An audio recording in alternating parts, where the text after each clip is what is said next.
'Twas Brillig and the slimy toves did Gaia and gimble in the wabe.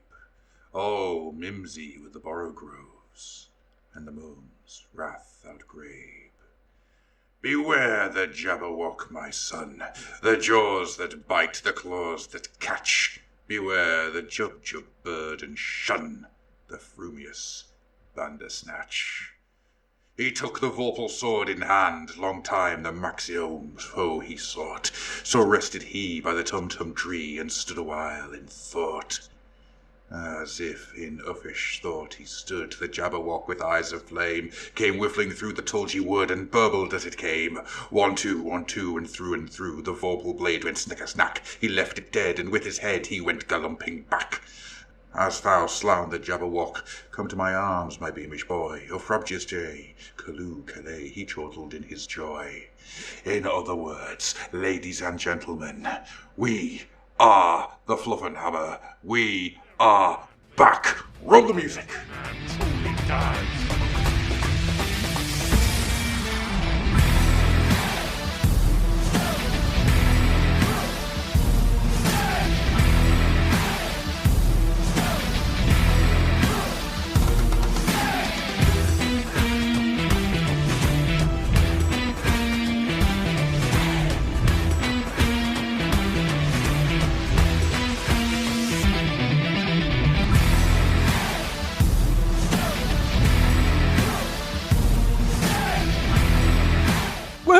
Hey, hi, etc. And celebratory is a good. It's a really positive and appropriate state to be in, really, all things considered, because there's so much that's going on. Oh, a little bit. Just a little bit. I mean, for one thing, the stuff we've been talking about since the very beginning of the bloody Fluffenhammer. Yeah. Has now come about. Have you read the Hedonites? I haven't. I've had a quick skim through it. It's next on my list. So good. Do you know what's really weird? So good. I've got the Fireslayer book. Ah, it's the really new good. one. It's ridiculous. The new. Jesus God. Games Workshop. Pack it in. No, don't. Just ignore that. Don't pack it in. Keep just churning out these brilliant books. I mean, please keep doing it, because honestly, this is the best the game has been. The fantasy game, this is the best it has been. Oh yeah, without a doubt. The armies are so good. The background is so good right now. The battle tomes are joyous.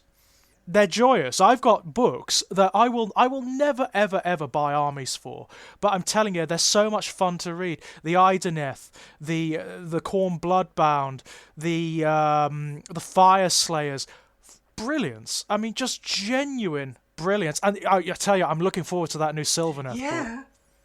Because the Sylvaneth, since the beginning of AOS, they've been one of those ones that I've been interested in. The idea of the Fey level of walking tree, they're so heavily... Yeah, well, I've always loved that stuff anyway. I love the folklore of, like, the Earl King and of the hunts and, the old fairy tales, the original fairy tales, De Elkonig. I love that stuff. And that's what the Sylvaneth are. They're classical sort of mythology. They're dryads and they're nymphs and they are fairies, all sort of, in all of their ambiguity. That's what I like. They are not the good guys. No. They're very dark. There is this real edge to them, which I love. The child thieves absolutely and love. Men killers, The changelings, they are all of that, aren't they? They're all of that. There is this real note of horror in them, which I really, really love. And I can't believe that, because back in the fantasy battle days, the army, for me, that was like right on the bottom rung would have been the Wood Elves. Because they were so bloody boring. Yeah, because they were just token elves. Elves. They were boring, yeah. Oh, no. The puns, they burn. The puns, they burn. Rowan's always teasing me because of puns. I make unconscious puns a lot of the time, like that one. And then I react like a vampire that's been shown a holy icon. Just start hissing at it. Yeah, it's awful. It's absolute. But yeah, my God, have you seen that new that hero model from the Sylvaneth? that sort of knightly creature with the wings and the antlers, and he is beautiful. It's one of the annoying things. Oh, by the way, I'm Adam, and this is George. Yeah, hi, by the way. Yeah, we're back. We're back again. Fluffy's back. We are. Tell your friends. Guess who's back? Guess who's back? Anyway, Loon Curse, you may remember, man, those many years ago when we first said that we were going to take a little break because I went off to do silly things like get married and go on a honeymoon. And all that stuff. Type of thing. The day, of course, that I got married, Loon Curse was released, so I missed out on Loon Curse. Also, by the way, and I'm not bitter in any way, the next collection of Inferno got announced, so I missed out on them as well. But I've been looking at them on eBay, the Loon Curse stuff, both the Sylvaneth and the Gloom Spite heroes. Have you actually sat and looked at that Sylvaneth model, like in depth? Yeah. Oh, the hero guy. I was level of detail that's on that man. When he came up, I was like, God, it was really a gobsmack moment for me because, these, as I said, this is the army I was never interested in, like aesthetically or anything like that, and that miniature is stunning. I want it just to paint, because it looks beautiful. And I tell you what, there's going to be a lot of Drukhari Archons converted from that. Yes, without a shadow of a doubt. Because he looks like one. He looks just like one. So you don't need to do much to him, really. That's true enough. Well, don't need to do a great deal. And a lot of the Drukhari influences have been... It's weird, actually, when it comes to the Sylvaneth. The Drukhari... angles have kind of been naturized and placed into the spikes and the... Well, that's the funny thing, isn't it? The Drukhari do have this... the Eldar or the Eldari in general, just like the Elves, have always had this slightly curvaceous, naturally flowing thing going on, but they've emphasized it in different ways. So the Drukhari are less curvaceous and more like spined. They're more like insects. They've got that quality to them. They're more like thorny brambles and branches and whatnot. And that kind of feeds into the Sylvaneth aesthetic because they have that going on too. It's the dark side of the woods, isn't it? Yeah. It's the forbidden side of the woodland. It's nature in its most hostile and at its most inhumane. See, all I've got now is the music from Over the Garden Wall playing in my head as the Sylvaneth start marching to war. Oh, brilliant. Over the Garden Wall. What a brilliant piece of work that is, by the way, ladies and gents. Basically, Dante's Inferno for kids. Go watch it. Yes, it is. Really good.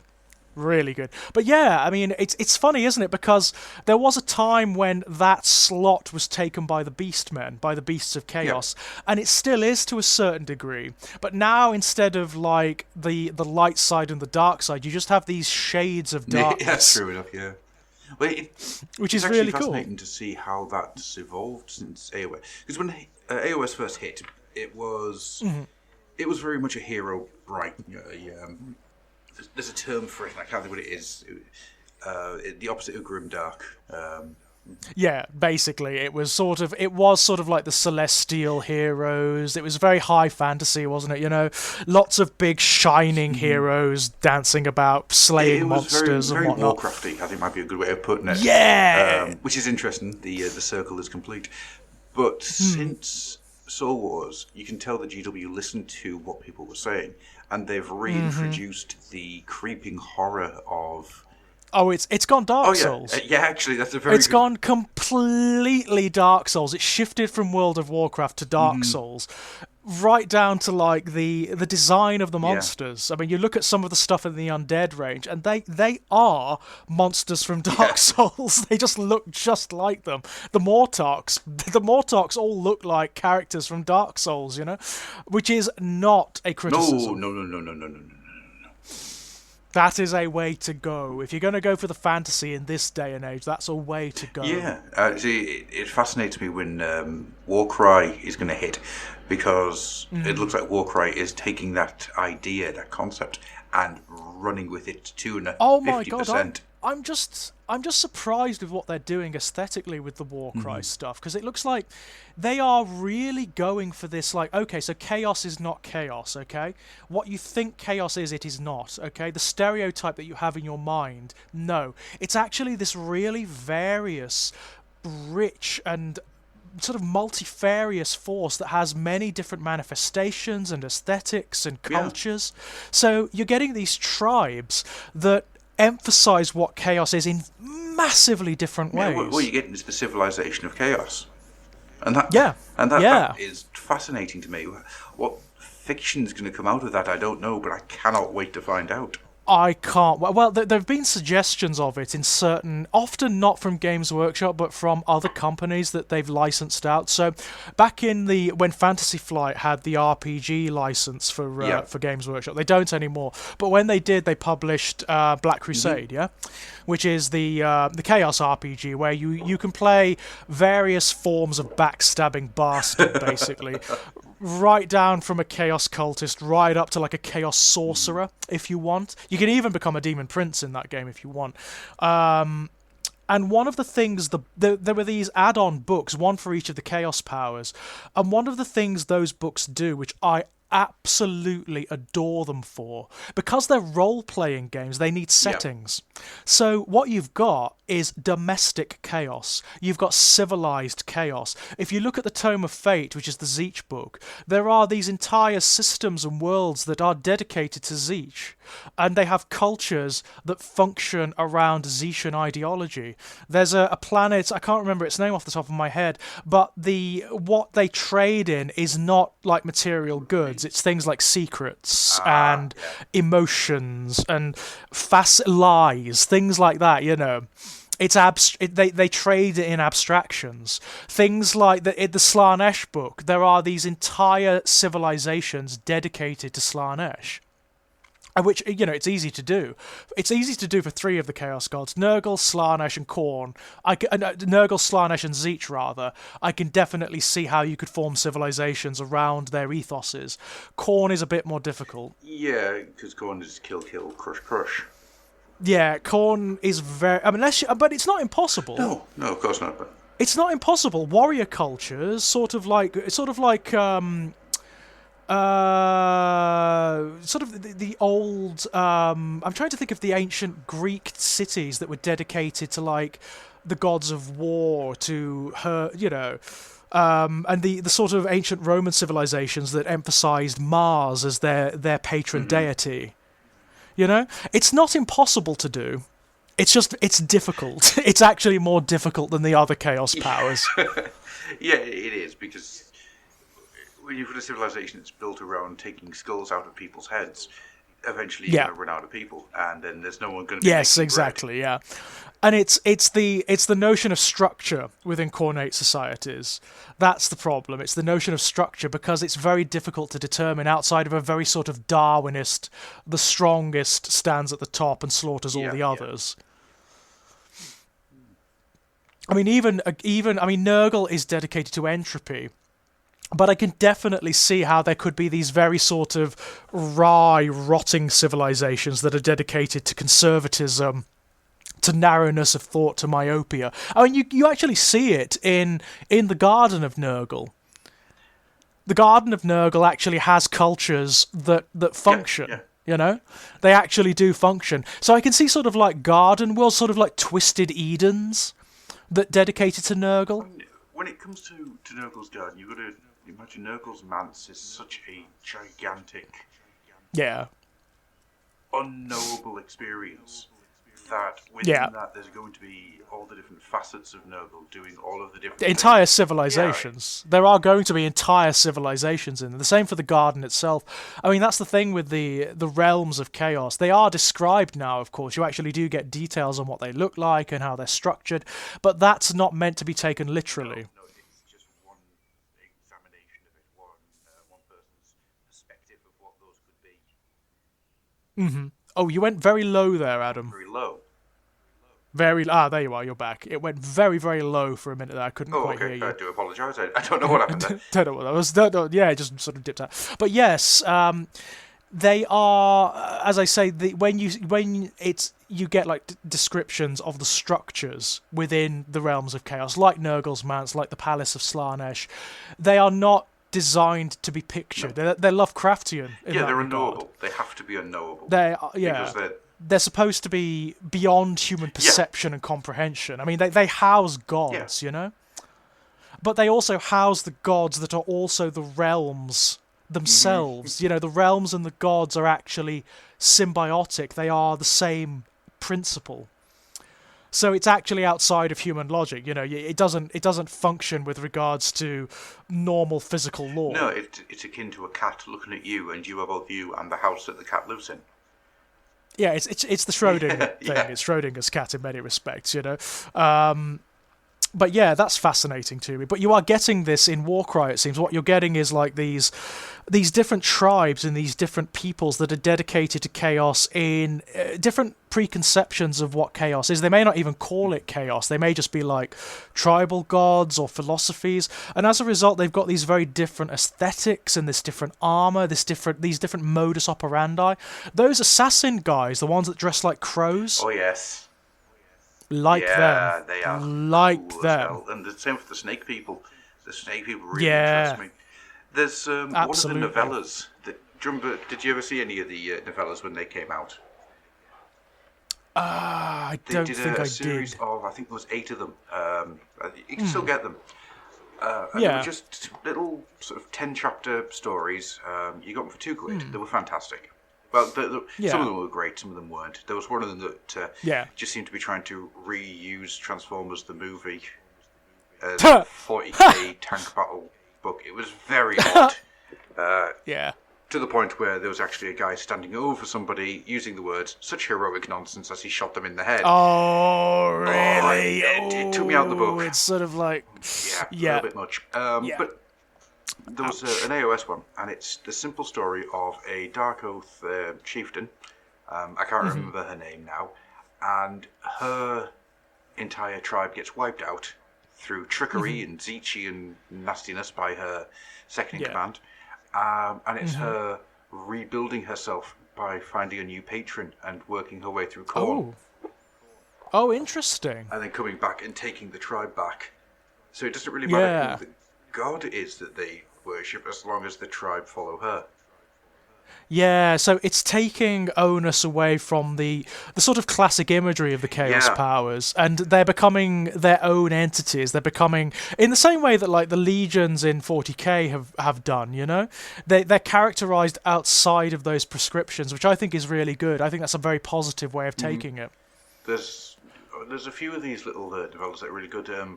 There's another one which is dedicated to a dark elf, or whatever they're called now, Corsair.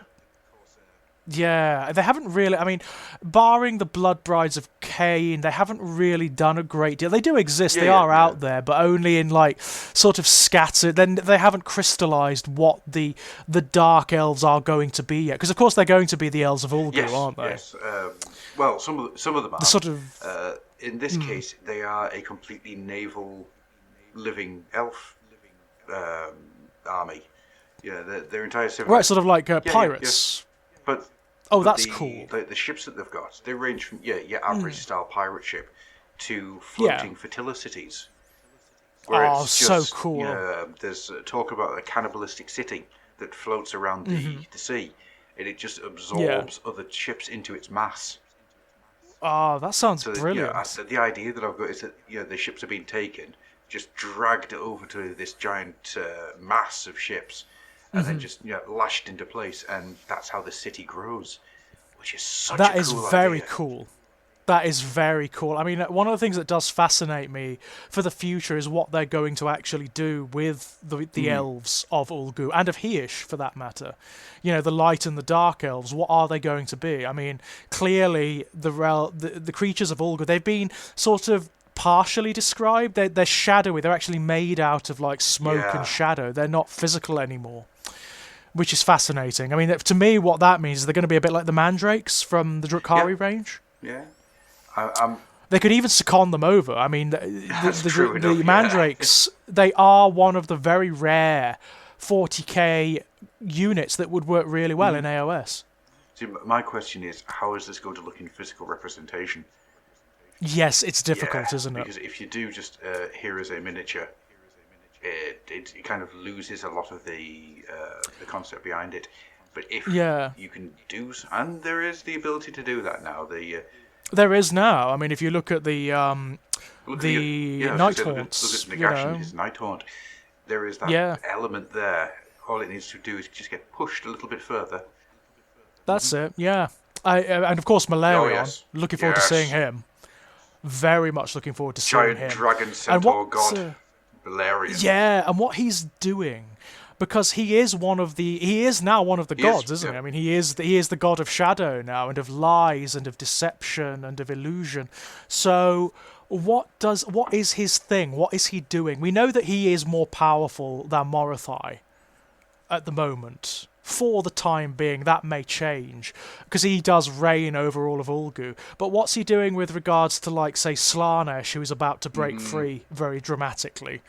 Do you think that that's going to be the release for the Dark Elves? It's going to be Slaanesh versus the Shadow Elves? Well, they're building it up. If you read the Hedonites book, they're definitely building it up. I mean, Slaanesh has already broken several of the chains that hold him in place. There's a great bit in the Hedonites book where they talk about how the chains are formed, and they're chains of antithesis.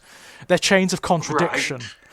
Because they're formed of both light and shadow. So each of the chains, each has a particular aspect. And they are, in order for them to shatter, there has to be a paradox.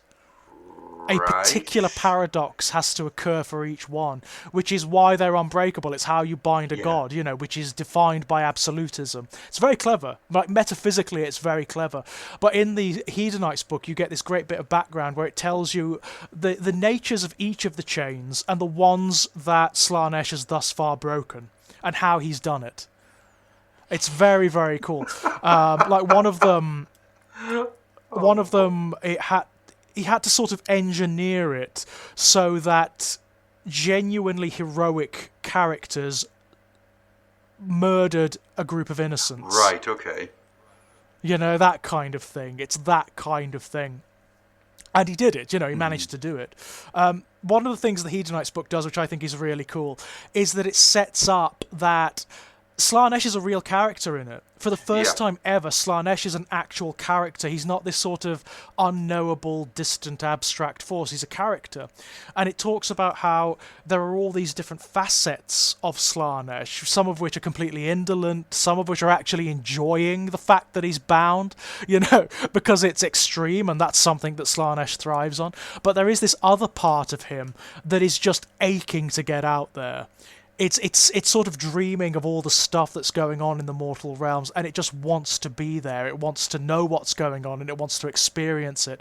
And that's the part that's bleeding through. Right. That's the part that is subtly influencing events from within its prison, which is in between Heish and Ulgu. It's like in this non-space, and it's just subtly manipulating events so that the chains are breaking.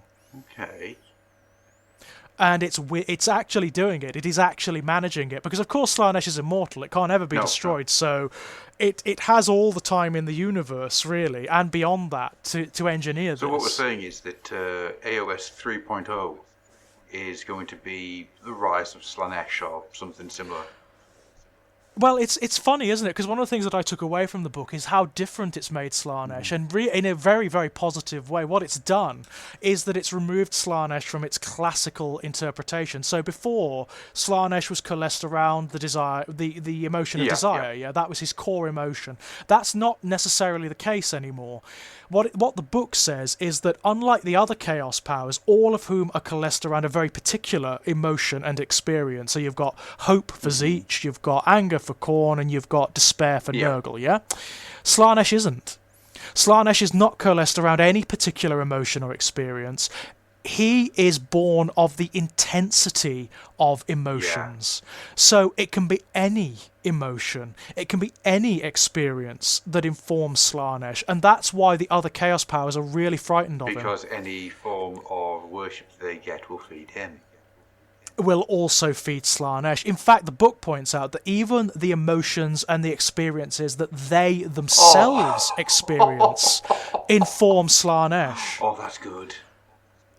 And there was a point, again, a real change, a real turnabout. There was a point after the destruction of the old world where Slaanesh overshadowed them all.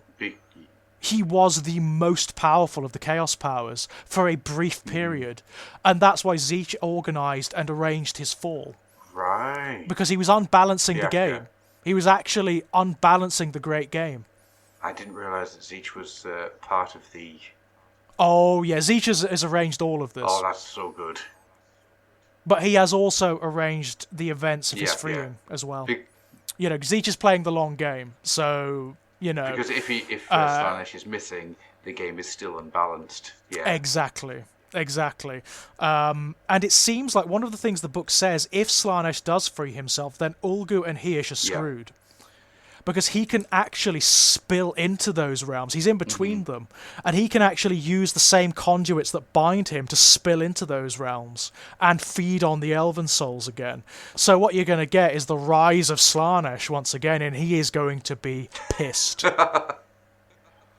Actually, no, he may actually be very ecstatic. Yeah. He may be quite happy about it all. But yeah, it's fascinating, isn't it? And also the Necroquake.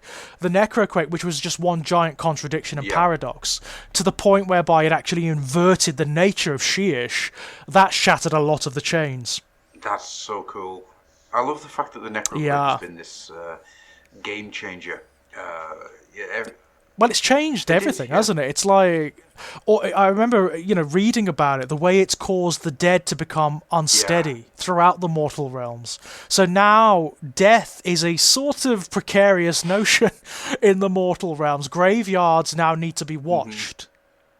Tombs and mausolea are not necessarily inert anymore. You might want to start burning your dead. Well, that's the thing in Lethis, isn't it?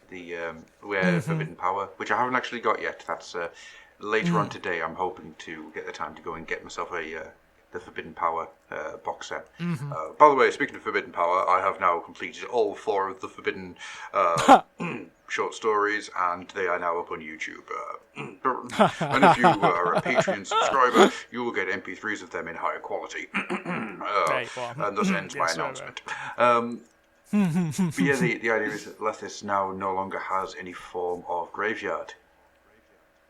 Right, okay. If you're dead or dying, even dying, you're going on the bonfire. Yeah, that's probably a wise move, to be honest. Problem. You don't have to have a body to come back from the dead. No, you can be a night haunt, can't you? Damn it. Which is what stories deal with, is this giant coalescence of undead energy. Not even spirits, just the energy coming out of the city. So Nagash has really screwed things over, really. Oh, yeah. And he still sits in his little house just going, well, all is going as planned. Honest. Sort of, for him. Yeah, I mean, he got it right and got it spectacularly wrong at the same time, didn't he? Because Nagash is amazing. Yeah, Nagash is brilliant. I mean, I love Nagash as a character, I've got to say. I think he is really spectacular. I've just got to think for mortal guys. Yeah, me too. I've got to think about mortal guys who use what was essentially their weakness to become something other. Yeah. And his whole shtick is fear. His whole shtick was that he was afraid of dying. He was afraid of what his soul would become when he died. That's why he became what he became. And that is awesome. I love that. From Mortal Origins, this frightened little boy used to wander around the tombs of Nehekhara to the god of all undeath. But that little boy is still in there. This is one of the interesting things about him. You're going through the malign portents stories. There's bits where he's thinking back to when he was mortal, but he can't quite remember it. And these little flickers of something keep passing through him, and he just, have I been here before? Is this the way it will always be? Am I always doomed to repeat this cycle? Wow, so long ago. Because, of course, you have to bear in mind the timescale of AOS is very different from the Fantasy Battle game. It's massive. It's like it's millennia have passed since the destruction of the old world, and millennia more. So Nagash has died and been reincarnated like billions of times. he is so far removed from what he used to be, even when he was reborn at the end of the old world. He's a totally different guy now, yet it's still there. Yeah, Nagash. The Those Nagash that was in the little end times flickers. isn't the Nagash that exists now, and it wasn't the Nagash that sided with Sigmar at the dawn of the mortal realms. No, very, different very guy. Different worlds, very, very different characters. And I think that's the one of the more interesting things about it. How do you become that ancient? But then again, in saying that, you've also got Manfred. Yeah, Manfred and the other vampires like Neferata, and you've got Arkhan, of course. So Arkhan is about as old as Nagash, isn't he? He's from the same era, But I think with Mortal, Arkhan was actually slightly older, wasn't he? Actually, yes, Arkhan is slightly older, isn't he? Because Arkhan wasn't he like the Grand Vizier to his father or something? If memory serves me right, Arkhan was some form of mercenary, I think, in the Nagash book. Right. I can't quite remember. But he is older than Nagash, isn't he? So he is actually a more ancient being than Nagash. That's very interesting. That's very interesting. But it's ancient in splitting hairs. I think Nagash was 28 when he first met Arkhan, and Arkhan was 40. When you're talking about millennia, there isn't much in it. It's absolutely, there's not much in it. They're certainly of the sort of similar generations, aren't they? But I quite like the idea that Arkhan occasionally, because one of the cool things about Arkhan is that he's became a little bit more of his own character. Yes, he's a slightly more. He has just a tiny bit more volition than he used to. Yeah, you've got the entirety Nagash is all and all are one in Nagash, which I think is such an amazing concept. It's one of those things where you sit there thinking about it. It's like, so the moment you pledge yourself to Nagash, you become an extension of Nagash. Yeah, that's incredible. No matter who you are and what you've got left in you, you are now. But it's why the vampires have such difficulty with him, isn't it? Because they still have a little bit of their own personalities and their own agendas and intentions. Manfred, in particular, really hates Nagash. Oh yeah. He really hates Nagash, but he's got no choice but to serve him. Did you read any of the Soul Wars novel? I didn't know, unfortunately, not yet. I'd recommend it. It's a little bit jumpy, but one of the things that I took away from it, which I quite liked, is that Arkhan is working to put things in Nagash's way. Yes, that's interesting. Not big things, not things to topple him. No, but to direct him, maybe. If what I gathered from it was, it's just to annoy him. Just to annoy him, right? Okay. Just to get his nerves. So there is a little bit of character in there, because up until really very recently, Arkhan was just a functionary. He was like the sycophant. He did everything Nagash told him to do. He's basically Nagash's representative, isn't he? Well, it seems that Arkhan's become more now of. He's got these little acts of rebellion, and they exist simply to exist. I like that. It's just to prove to himself that he can. That he still has some personality left outside. Yeah. So outside of what Nagash dictates to him. That's fascinating, and I wonder. I assume Nagash must be aware of this. He will be, because he must feel it. There's so much of his will and his intention in Arkhan that he must be aware.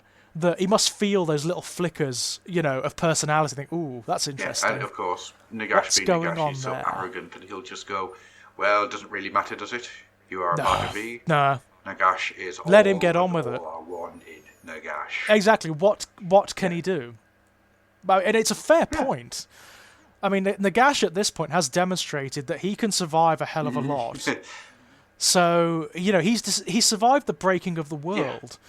The shattering of all reality, so that must create a certain sense of inviolability. Well, do you know about Nagash's bodies? Have you?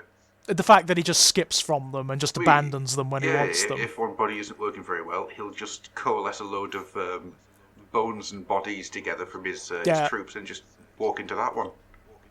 Wasn't there a bit towards the end of like the Necroquake stuff when he was actually working the magic on the Great Pyramid, and as he was doing it, the bodies were decaying, so he was just skipping from one to the other, just like recreating new bodies on the fly. It's one of the reasons he keeps so many skeletons around is so he can just merge their bodies together to make a new one for himself.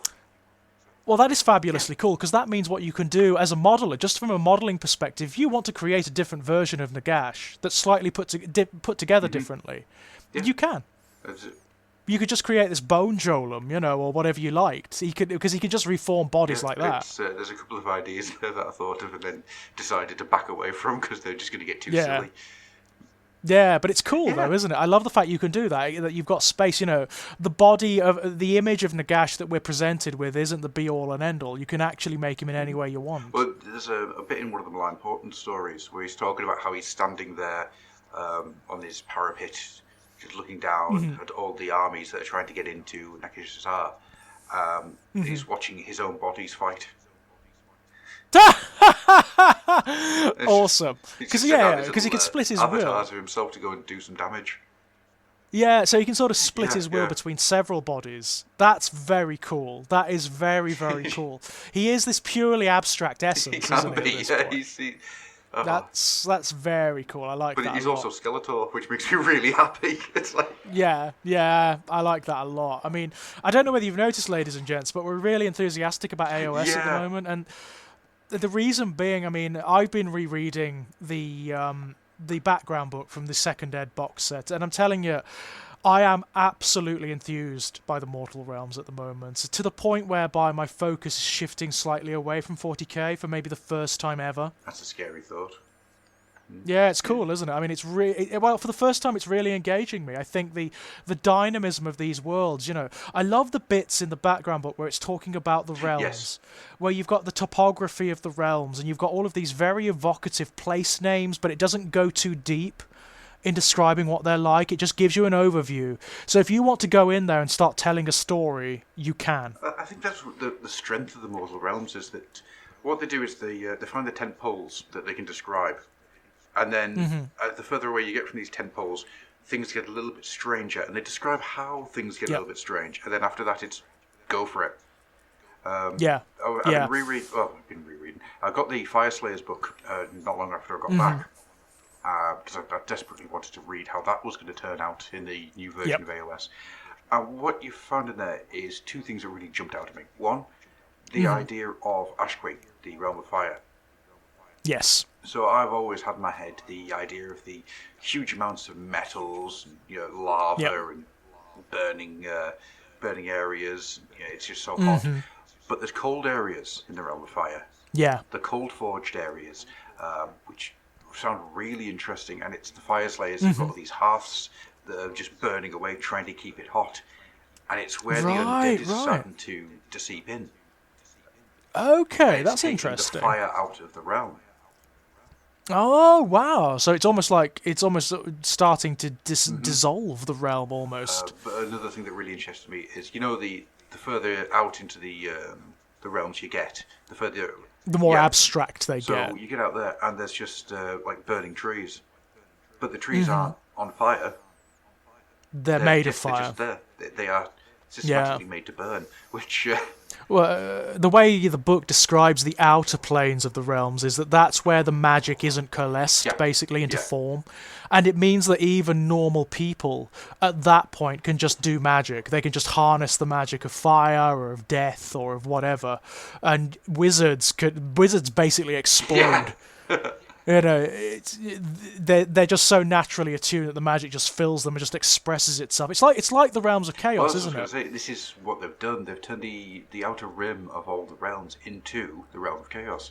Where people start to change, where people become other, and it's one of those things that opens up so many ideas for things like the AOS roleplay. Oh well. Bloody hell. I mean, can you imagine describing what it's like for the players, or in a book, in a story for the characters, people who are going on pilgrimages to the edge of the realms to see what's there? Yeah. That's so cool. But the longer that the realms exist, the further the edges get. More is always appearing. It's always being built as it goes out. When it comes to the Realm of Fire, I love the idea. I mean, you've got the usual real high fantasy tropes. There's floating islands and whatnot. The Magmadron Isles, and the Queen of Salamander's corpse just lying in the centre of the realm, just putting out all the fire that the world will ever need. But you get out into the end, and there's stories of like people becoming almost like these flame golems. Yeah, they don't explode, they don't die, but they just subtly start to cinder and buckle and change, and then people like merchants come back out, and there's just this town of fire people. Yeah. Well, okay, but they're still having Brilliant. civilization. Yeah. Oh, Yeah, that's so cool. That is so cool. I love that. That's the stuff. That's the stuff for me. And I also love the sort of the more metaphorical stuff. So in the realm of fire, for example, it's not all extreme. It's not all sort of like, ashen lakes and vast deserts and that kind of thing. There are actually civilizations. There are tribes. There are also cities where there's commerce and there's culture. I love that. And the way the people of the realms and their cultures reflect the nature of the realm. Yeah. So the people in Akshi are often dictated by their passions, for example. They can be quite bellicose, but they can also be quite passionate. So there's loads of scope there for civilizations that are built around like art and inspiration, and pleasure even. That's so cool. I love all of that. I think that is so cool. Have you read anything about Hammerhal? Hammerhal Ashbury. Little tiny bits, tiny little bits, nothing major. Hammerhal Ashbury is built around a realm gate, and Hammerhal Gyron is also built around a realm gate. And so the idea is that there's this continuous stream going through. Water comes out of Gyron to get to Ashquay to keep the city hydrated, and then coal and metals go out to Gyron. And it doesn't ever say it, but I was reading through it and I was looking at it and thinking, hang on, this is a really one-sided argument. This is all that's coming through from Gyron is water. Everything, but there's metals and coals and fire and lava, all these different things going back through. And I started thinking about it, but actually no, water is going to be a lot more important in Ashquay than anything else. Yeah, and also it's the water of Giran, so it's different, isn't it? It's got the properties of life. So any like garden or farm that water is spread on is going to flourish. Which is these things. I love that puzzle pieces are being put into place. It's so good. It is. It's so good, and that's the kind of thing that is really drawing me to the Mortal Realms at the moment. In terms of their storytelling potential. The fact that the Hedonites have just come out has really set a fire under me, because that makes me want to create a Slaanesh force of some description for the Mortal Realms. But the thing is, that what I love is, I say a Slaanesh force, but what does that mean? There are, even just within that book, there's so much potential for creating different types of Slaanesh force. But then you consider, where are they from? What part of the Mortal Realms are they rampaging through? And that informs them as well. How they look, what they're like, what powers they have, So, like a Slaanesh force from Ulgu will be different from a Slaanesh force that manifests in Heish. Yeah. And so on and so forth. There's much potential there. I didn't really register when I came back in and started playing AOS. I did my Oryx. And it was just green base, bit of grass. Yeah, fair enough. But then, the more I got reading through stuff, it's like, well, hang on. The Mortal Realms completely change how you would base, how you would paint. Yes. Okay, so completely went back and came up with the idea of the Oryx, the Beast Hunter Oryx, who are traveling through the realm of beasts and just building these just stampeding animals in front of them. So, right, so what's that going to look like? Lots of high foliage, so they're like like they're going through Vietnam style. Yeah. Almost like the miniatures are almost hidden by all the tall grass and the creatures that are on the bases, and it just opens up so much. The potential's huge, isn't it? I mean, it's just enormous. I mean, what if you did like a Fire Slayer's army that came from Heish, the realm of light? So they would be burning like the sun. They would be like almost too bright to look at. Whereas if you did a similar army from Ulgu, they would be this sort of like, they'd be like the Balrog, fire in shadow. Yeah, I mean, there's two ways. Just from you saying that, there's two ways you could go with that. One is to use this new black crackle paint that's coming out and just having them as proper elemental cracking rock. Yeah. And the other one is soot. Soot tattoos that. Crikey, who the hell was it? Brain has gone completely blank.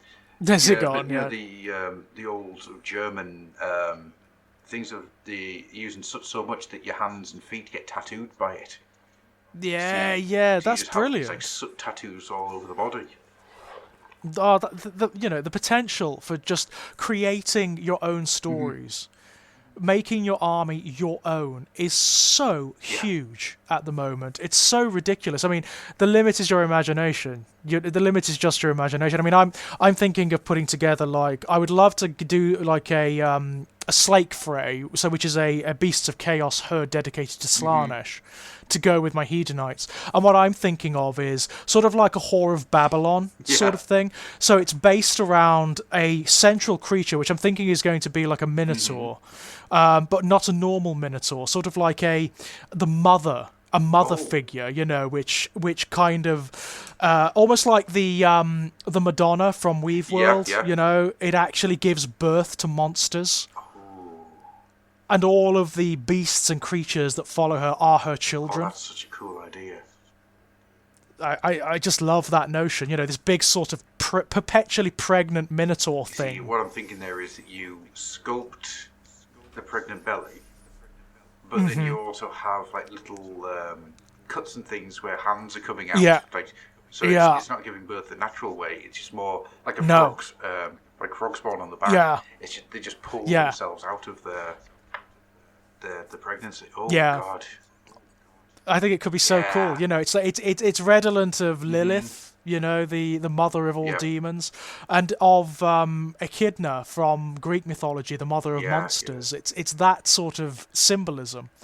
I think that would be so much fun to do. And what you can do then is like the beasts of chaos. Okay, they're like in game terms they're gores and they're ungores, but they don't have No. to be. No.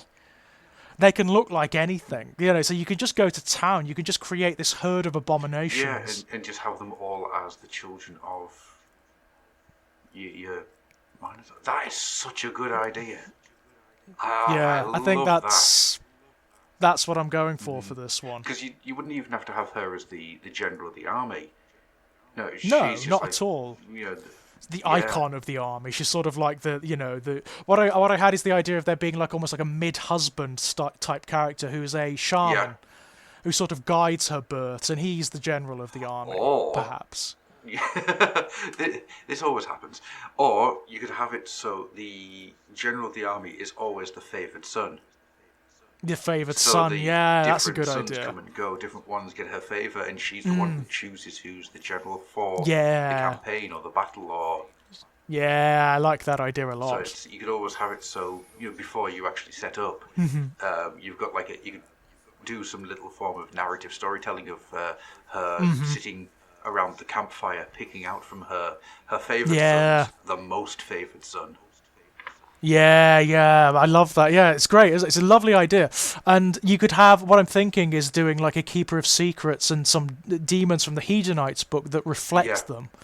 So you've got a Keeper of Secrets that's similarly pregnant. It's almost like the metaphorical representation of her from the What, warp or from the realm of what you could do chaos. with that is you could model both the Minotaur mother and the Keeper of Secrets to be in the same pose. So they Yeah, literally so they reflect mirror one each other. another. Yeah. Yeah, I love that idea. I think that's really cool. And you can do it. That's the thing. The game allows you to do that now. And you could take it further. I mean, you could take it way further. You can include like units from, say, the Skaven book as different abominations Yep. that she's given birth to, like Clan Moulder. The pit abominations Yeah. and that kind of Well, thing. I mean, with the General's Handbook being released next week, one of the things with that is the ability to add mercenaries. Yes, And in yeah, reading that, what it's saying is, don't feel that you have to take these mercenaries and have the mercenary models. You can No. customize them to be part of your army, just using different rule sets. Skaven yeah, gyrocopters, yeah. for example. There's so much being blown open now. They just they just want you to be able to make the army you want. And it is the antithesis. It's the complete antipodean situation of what it was like 5 or 10 years ago, Yeah, it is. where they were trying to force you to buy and to play in particular ways. This is the way to do it because it just encourages But enthusiasm. it's the last vestiges of Kirby have now officially gone now, haven't they? That's Yeah, the thing. yeah. You can't even begin to get the sniff of Kirby. Well, they're doing it in 40k too. I mean, if you look at, say, I mean, I'm always going to focus on the Chaos armies because they're my army, but like if you look at the Vigilus books, they've blown it wide open. Yeah. Suddenly you've got all of these detachments and all of these different rules for different types of Chaos Renegade and whatnot that you can all mix and match. You've got the Chaos Titans book coming out. Yeah. That was a bit of a You shocker. saw that one coming. wasn't I mean, for one thing, I thought they were done with the notion of Chaos Titans. I thought they were moving more towards like the Renegade Titans, which is not quite the same thing. You know? But no, it looks like this is actually going to be full-blown Chaos Titans, so you're going to have, like, demon-infested, warp-twisted Titans like you used to have way back when. Yeah, back in the days of original Adeptus Titanicus. Yeah, so that's I mean, that's what I've always wanted, to be perfectly honest. I've always wanted them to be a bit more warp-touched. There's no human beings inside travelling these things. It's just demons have been thrown into the body and locked in place. That's it, and like whatever human crew they used to be are now like bonded to it. They're just these masses of flesh that weave throughout, you know. I'm just reminded there of the King from the Super Mario Brothers movie. Yeah, oh god, Jesus Christ. I mean, there's tons of stuff going out in 40k. I mean, we haven't even touched on the stuff that's been announced whilst we've been away. No, there's so much stuff. I mean, I wouldn't even know where to begin, to be honest with you. Which is one of the things I was actually going to suggest out into the world. If you are following us on Twitter or part of the Facebook group, throw out stuff that's happened in the last 2 months for us to talk about in the next show. Yeah. And we'll gladly give it a go. We'll gladly have a look, you know? But at the moment, things are moving so quickly. If we try to go back over the stuff that's happened in the last 6 weeks, we're going to have a 5-hour show and we're not going to touch on everything. Yeah. Exactly. We can't possibly do justice to what's out there. Not. Which is one of the reasons. But I thought it was just a good idea to touch base and see where we were. Yeah, just do a general show. Yeah, absolutely. I mean, one of the things that is exciting me at the moment is the stuff they're doing with Blackstone Fortress. Yeah. The new expansion packs and whatnot. It looks great, I've got to say. I cannot keep up. Yeah, it looks really good. They're really introducing a lot of new stuff into the game to make it a bit more like an adventure game and less more combat oriented, which is all to the good for me. I know that James, who's been on the show, he's so over the moon about the idea of getting more Blackstone Fortress. Well, it's such a good game system. It's fantastic. It's such a good system. It's one of the best systems Games Workshop have ever released, quite frankly. It's elegant, it's easy to pick up. You know, it's not difficult to use at all. And it works. It is functional. I'm sorry, ladies and gentlemen, if you can hear some strange grumblings happening. There's a dog underneath my seat who is just sitting there, just making odd noises. So I apologise for that. But yeah, I mean, it's very exciting. It's and of course, I mean, the stuff coming up. We know for a fact that just from, I mean, the Sisters of Battle obviously are coming relatively soon. There's probably going to be a Slaves to Darkness book. Yes.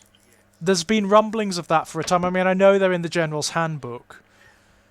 There's a sort of get you by army list for them in the General's Handbook.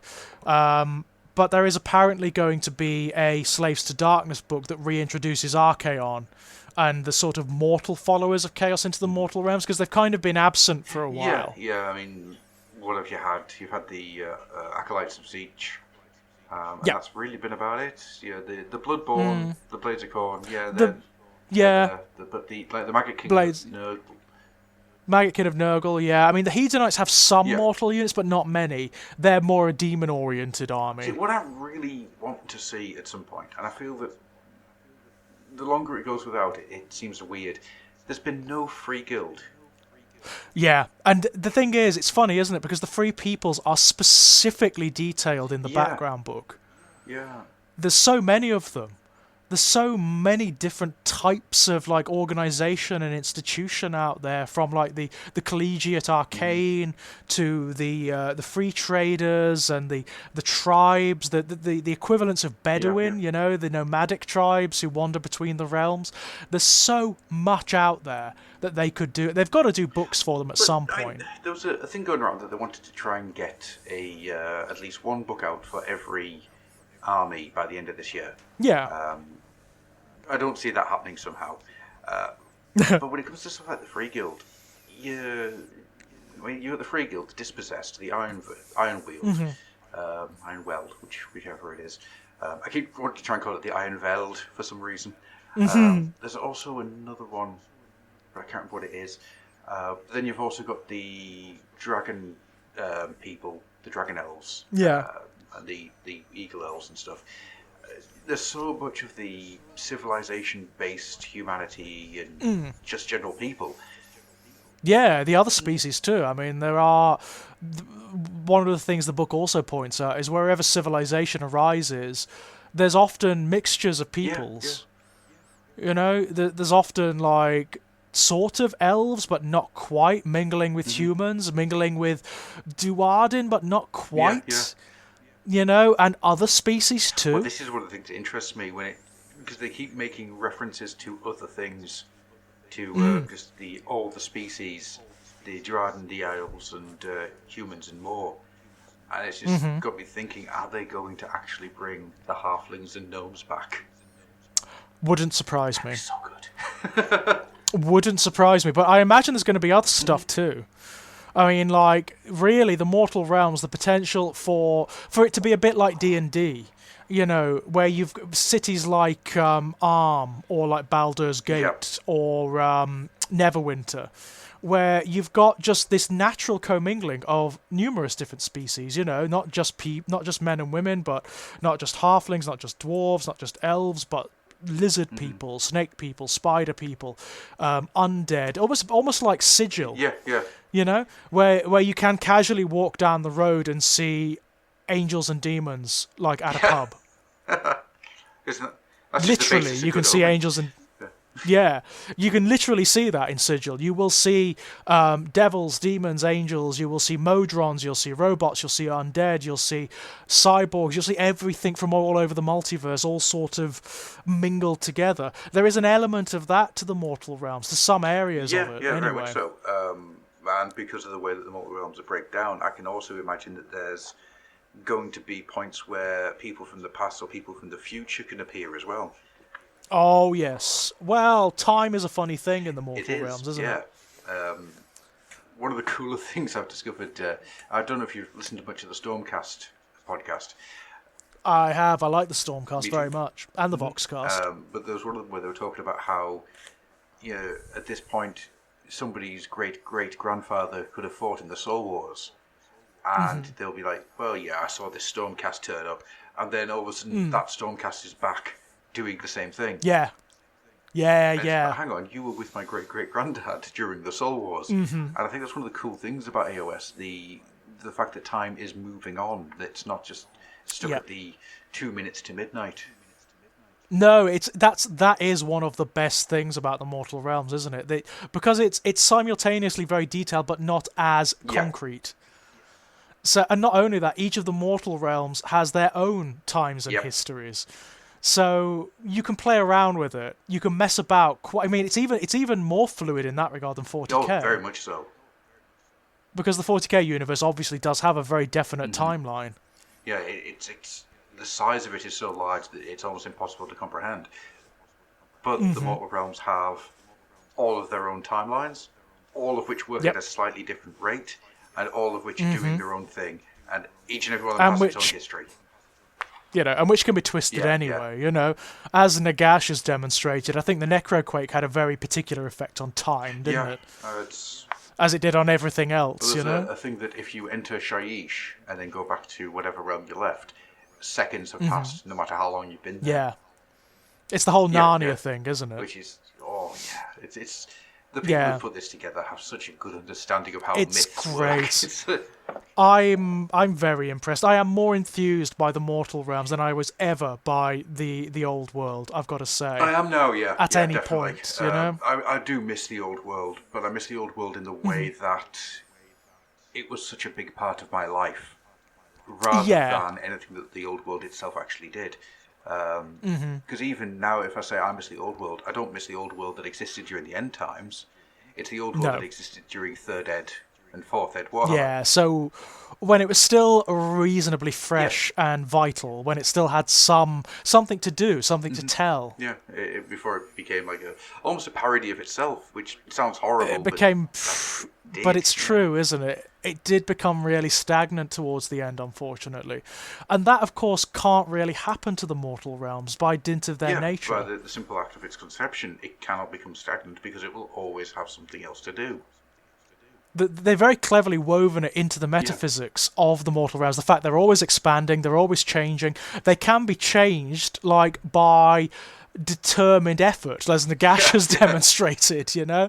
They can be physically changed. So that's cool. I mean, I read some of the fiction relating to the mortal realms in the Warhammer Horror stuff, like Maledictions. Really good. There's a lovely one in there by, I can't remember, she's one of the rare female writers for the Black Library, and it's this great story about a dryad who's part of a particular grove, and she becomes infected by something that it sort of induces a kind of paranoia and rage, and it's her fighting against this, trying to preserve herself, any sense of self that she has. It's really good. It's really, really damn good. Would that be but there's a lot of this by Laura Gray? That's the one. That's the one. It's really damn good, I've got to say. Yeah. I freaking love that book. Yeah, Maledictions was good. I've got to say, Maledictions was really good, and I'm currently reading the other one. Was it The Wicked and the Damned, or The Wretched and the Damned? The Wicked and the Damned. That is very good too, I've got to say. Just to completely destroy any track of thought that we had, in going through that, in going through The Wicked and the Damned, are you getting the sense of old Hammer horror, like? Not Absolutely. what Hammer horror became, but Hammer horror as it was when it was most popular. As it used to be, yeah. They're really. What I loved about The Wicked and the Damned was it ramped 40k down. So, like the first story in it, the one with Inquisitor Commissar Valamar, that doesn't even necessarily need to be set in a science fiction setting. There's hardly any science fiction in it. There's hardly any reference to the 40k universe. It's like a psychological horror set in basically name your war. Yeah. It could be any war where there are trenches and where there are big guns, and that's it. I think that's the power of it as well. It's very clever. It's very clever, and I loved him as a character. He's such a good character. The paranoia of the guy. You know. Actually, thinking about it, have you heard any of the sort of 20-minute things the Black Library have been putting out?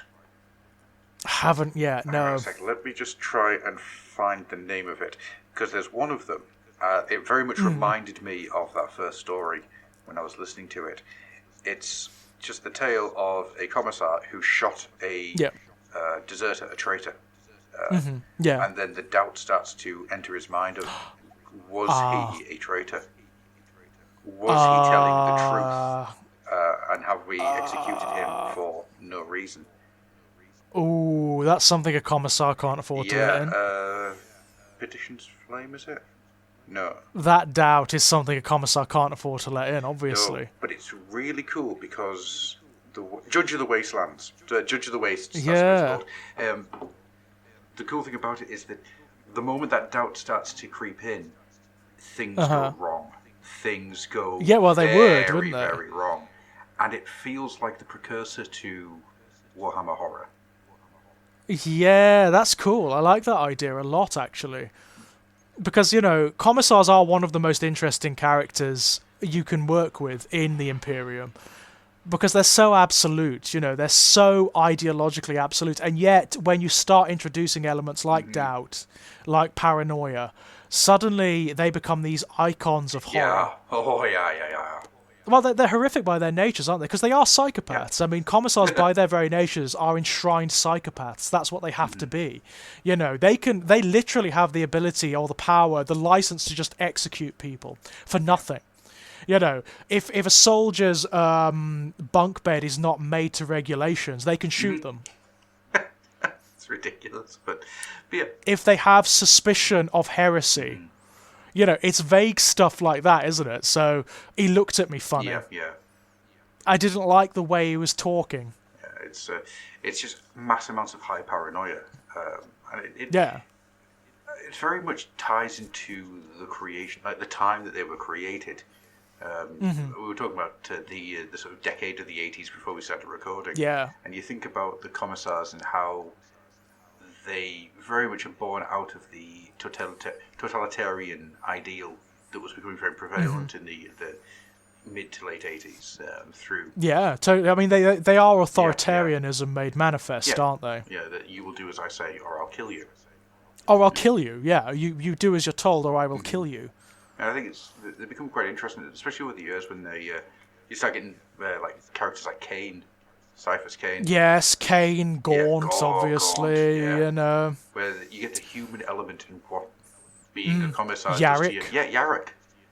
Yarrick is a great character, and Yarrick is sort of like the more positive side of the commissariat, isn't he? Yes, he's the one that believes that he's there to keep the people going through his actions, not by threats and fear. Not through fear, actually. He's more like the icon. He's almost like the saintly commissar, isn't he? Yeah. Although, don't get me wrong, I'm sure that is total like propaganda. I'm sure he's a bastard. Well, he has to be. But he's a commissar, isn't he? So he must have done terrible things. Well, yeah, he has. He shot the planetary lord, didn't he? He did. Yes, he shot one of the planetary governors, didn't he? They didn't agree with him. Yeah. This is the thing about the commissars. They are really interesting because they operate outside of the normal chain of command. And they have license. They can kill like lieutenants. They can kill captains. They can kill who they want, really. Yeah, because they are the moral backbone of the army. It's weird. They have no real military standing, yet they also have all the military standing because that's the only way they can keep control. Totally. What I found interesting about the Valamar story in Wicked and the Damned is that it establishes that often the commissars are from the aristocracy. Yes. So they are this hideous, almost 2000 AD style parody of World War One. You know, where you've got the officers literally murdering the lower classes for their own benefit. That's kind of what the commissars are. Yeah, it ties a lot into the idea of, as you say, during World War One, people who had money were given high areas of command in order to keep them out of the trench fights. Yeah. And just out of the natural assumption, you know, that hideous, almost Ayn Rand objectivist assumption that people with money and with status are with money and status for a reason. They are innately superior. Which, of course, we know is bullshit. We know is complete nonsense. Let's not get political, but I'm just going to say, have a look at the upper echelons of society nowadays. Absolutely, yes. I can't wait for Bioshock to become the truth. Yeah. Wow. But yeah, that's what the commissariat are, and I'd never considered that element of them before until I'd read that story in Wicked and the Damned. Yeah. And it's like, yeah, that makes a whole lot of sense. Like, that really enhances the whole parodic nature of the Astra Militarium and of the 40k universe in general. It's what the idea of the commissar came to me through reading that and through the Judge of the Wastes, is that because these people are often from high aristocracy, they don't see the people that they command as people. No, of course they don't. That ties into a lot of issues I've got with the current way that governments are formed, where people are trained a certain way, but brains are trained a certain way, like they are in the military, actually. Brains are trained a certain way in order to do the job in how you observe other people. So you abstract people down to numbers, essentially. Yeah, not just in numbers. You are a subhuman because you are not me, or you are not of my ilk. Yeah. And I think one of the most powerful parts of any form of fiction is to hold up a mirror to the world. In a lot of cases, it's the Black Mirror. And that's the Imperium in a nutshell, isn't it? Because that's what it is. It's civilization taken to its absolute extreme, where individual humanity means absolutely nothing. Yeah. You know, the thousands of people who make the corn are important.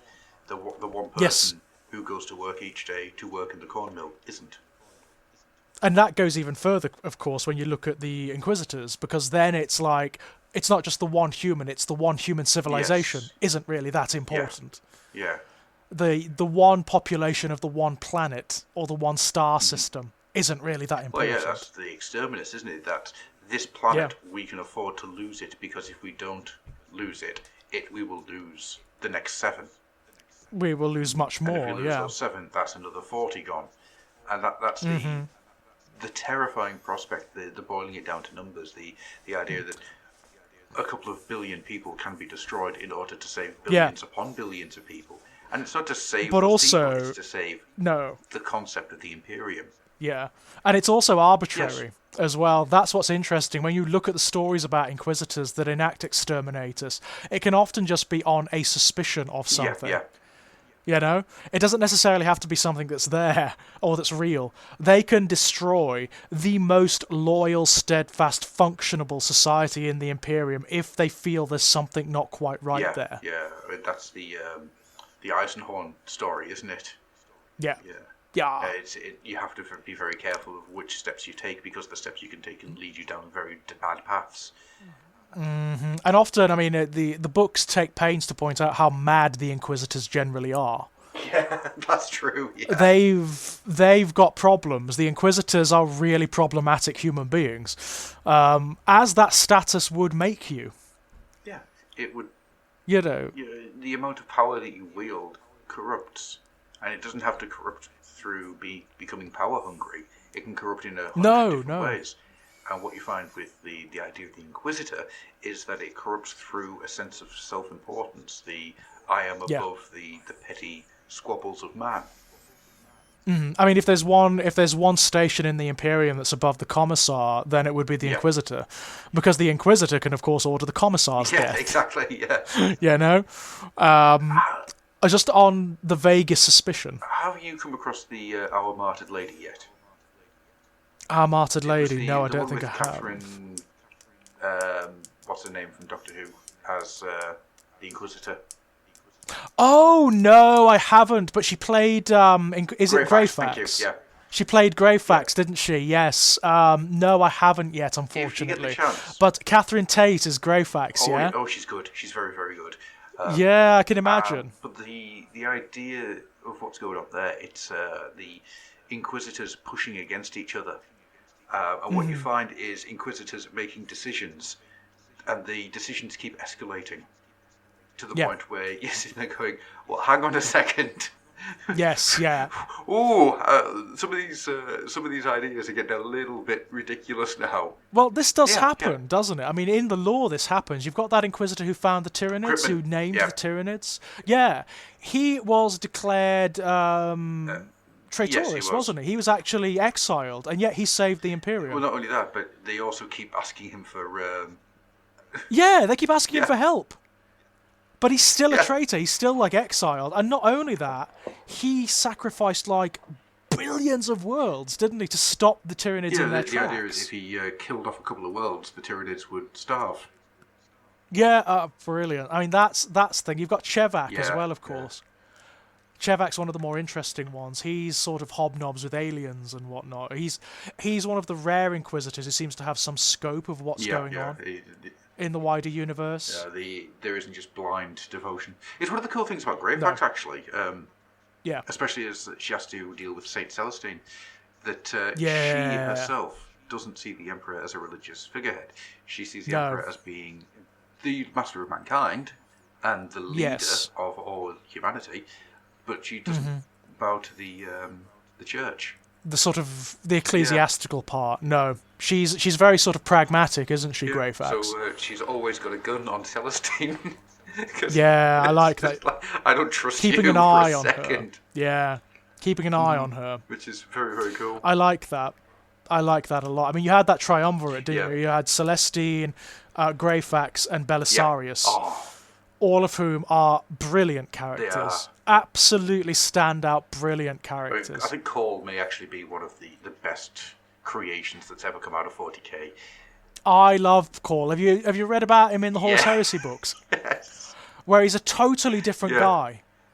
He's like this young, slightly hip guy, who's actually a bit naughty. Oh, he's still a bit naughty. Keeps doing things outside of his station that he's not supposed to do, and then gets rewarded for it because he's so good at it. And then he just becomes this living nightmare. Actually the opposite of what he believed initially, ironically. Because at the beginning, he doesn't believe in all this nonsense about replacing parts of your body and whatnot. He doesn't believe in it. It's really fascinating to see his journey. I like Belisarius a lot. He's one of the few characters within the Imperium who has some degree of scope. Yes, very much so. I think Cole's such an unknowable character. Where he is now, anyhow, is completely unknowable because he's working on such a different time frame to everyone else. Well, yeah, because he's ancient, isn't he? He's been around since the heresy, so... And it's the perspective that he has is so different to everybody else's. Even, Gilliman talks about how he found Cole to be very unsettling.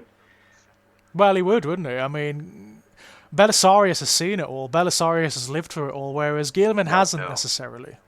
But I like the idea that at some point Cole's got something else.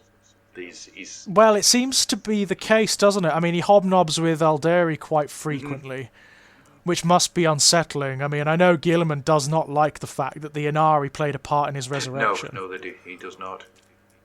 He's not happy about that at all. In fact, there are elements in the Imperium that are not happy about that too. No, that's why the Imperium's in such trouble now. But I would love to see a short story of some description of just how the Eldari deal with Cole when he comes to Cole. Well, it's interesting, isn't it? Because of the calling, yeah. But it seems to be the Inari specifically who deal with Cole. And the Inari are very different from all the other Eldari.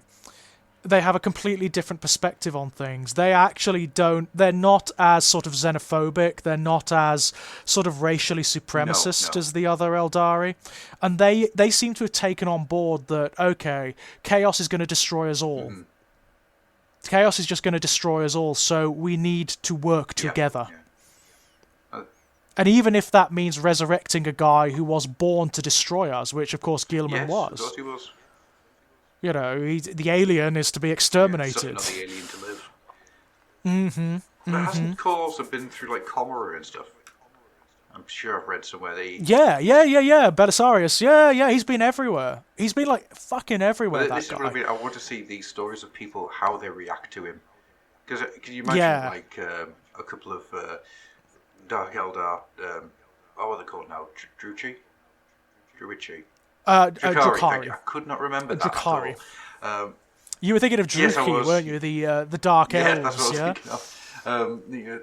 Just sort of going around their daily Comora evil, and then just this thing just crawls out. Morning. Well, in Comora, that wouldn't be that uncommon, funnily enough. One of the weird things about the Drukhari, which is actually really weird, is that they are less xenophobic than the Craftworld Eldari. Yeah, because they have let other races in.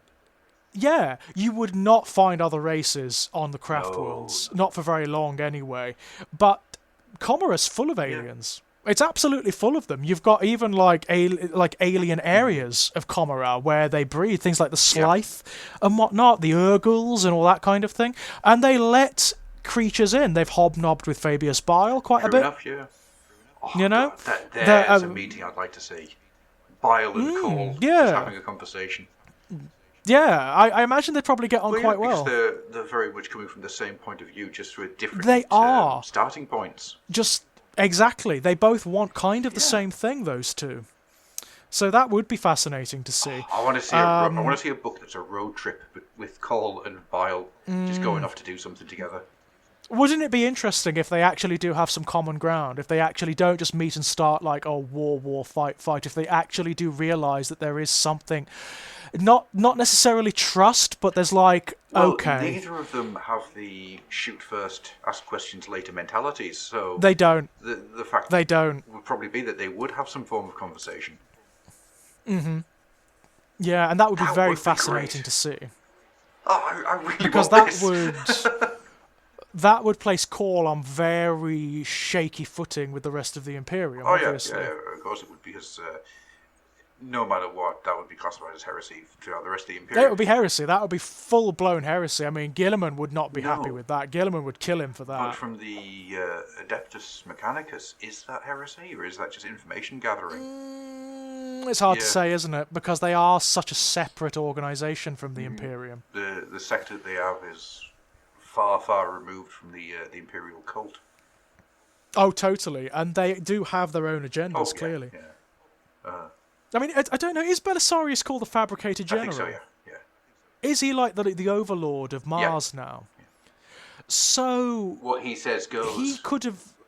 Yeah, so that means that there could be any number of multiple agendas working within the Adeptus Mechanicus that are separate from what the Imperium wants.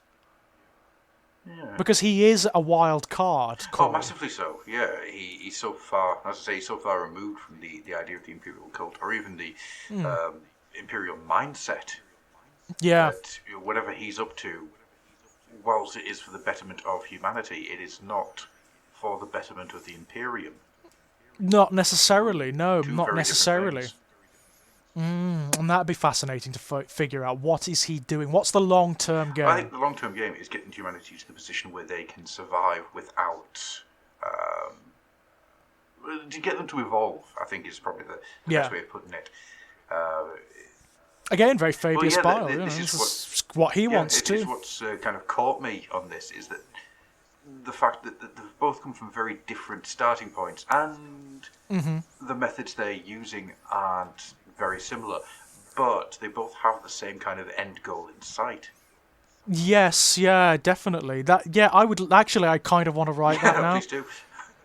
I kind of want to write that. It's engineering it. Yeah. That's the problem. How do they come together? What's the cipher that brings those two together? Actually, you could do it. You could make it like a conspiracy. Maybe they've been hobnobbing for ages. That's a strong possibility. Oh, God, what if... Oh, shit, what if you introduce the notion, the suggestion that maybe Bile helped Belisarius with the creation of the Primaris? Oh, yes. Oh, that would be good. Because that would mean that the Primaris are inherently flawed. Yeah, wouldn't that be interesting? Even if they're not actually, on any form of genetic level, morally, they are flawed. Ooh, that would be cool. Wouldn't that be fascinating? See, I was thinking more along the lines of Trazin lets people in to come and take some samples. So, people go to maybe the thing clone, the Fulgrim clone. Was it Fulgrim? Yeah. Goes up and people just come in and stab him with... with a needle or something. Yeah, and then Bile and Cole just meet each other on the way out. Cole's leaving, it's just Bile's coming in. That would be interesting too. Yeah, I like that idea as well. I do like that idea too. Yeah, or something like that. It takes away the overall agency. It takes away the giant world-shattering event, and it just becomes these two kind of work around each other. Yeah.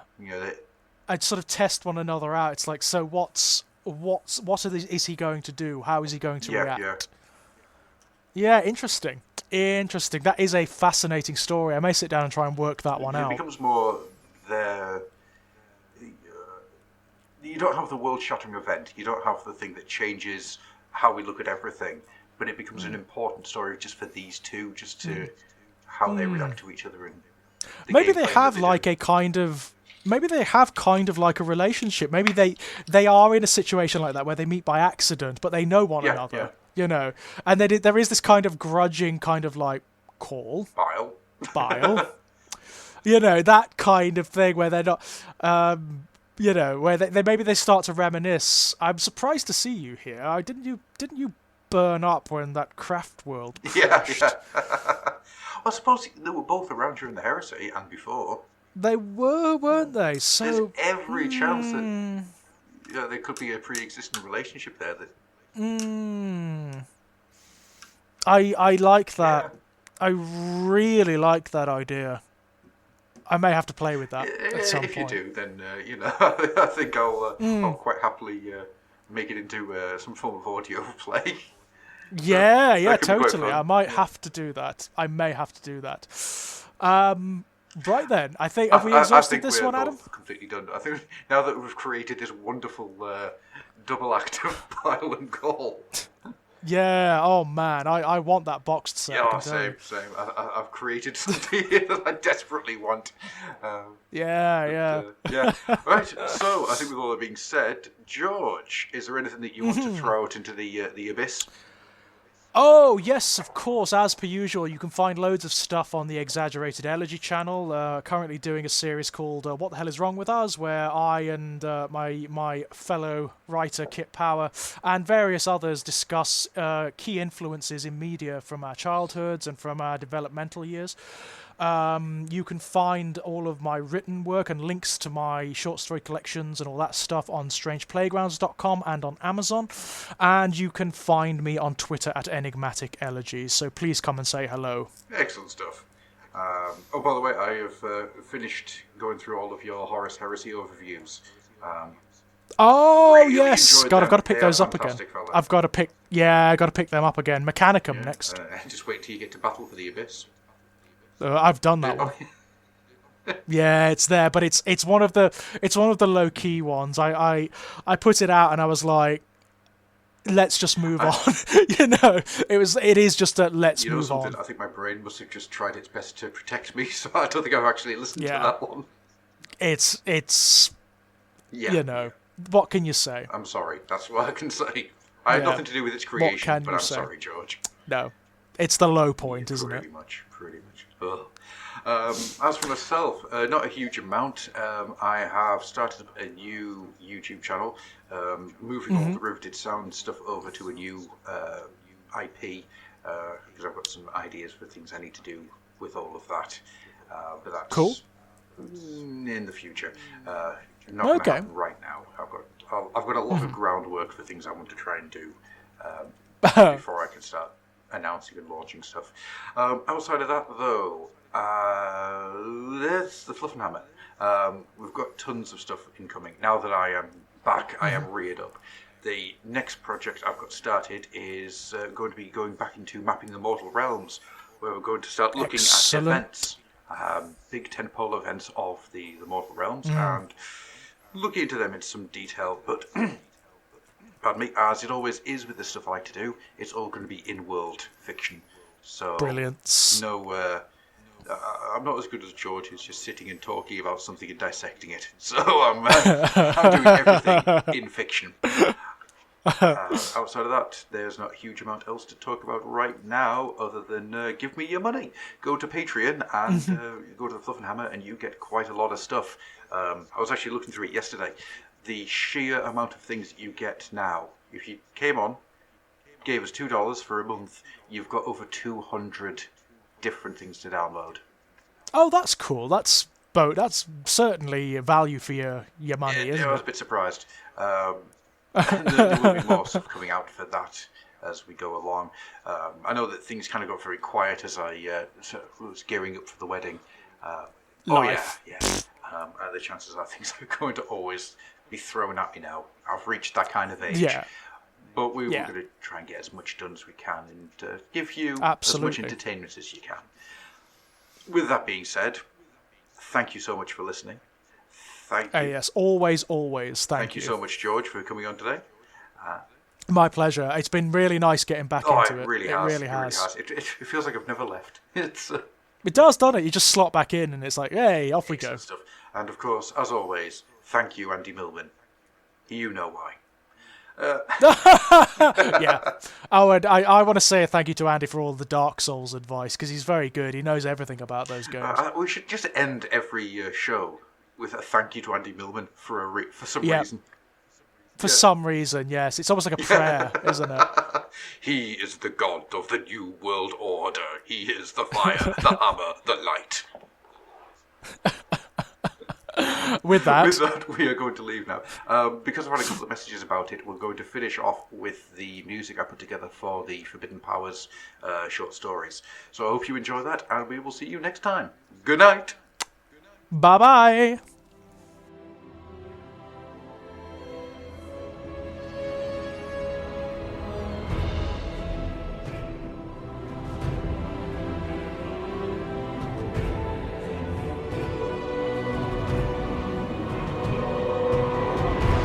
Tales of Forbidden Power.